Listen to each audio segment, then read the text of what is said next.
Здравейте, тук съм с нов трик и преди този трик да започне, искам да ви питам да напишете в коментарите дали, дали искате туториал към трика. Ако не искате, просто не пишете нищо. Та направо да започваме и карате зрителя да си избере някаква карта. Да речем тази, да се надяваме, че я виждате. И да ни каже кога спрем.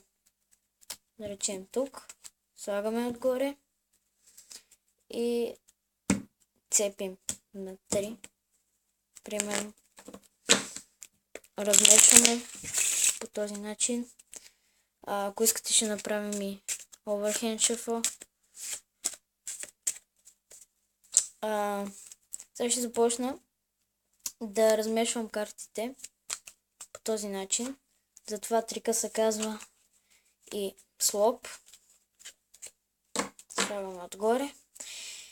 И сега, за да ви докажа, че е напълно размешано, вижте, има карти с лице към гръб. Има карти гръб към лице. Също така има карти гръб към гръб. Така, само ще разстеля картите. И всички карти са подредени, освен една. Ето би трябвало да е вашата карта. Както казах, ако искате туториал към трика, пишете в коментарите. Ако не искате, просто не пишете. Това бе всичко от мен. Надявам се трика да ви е харесал.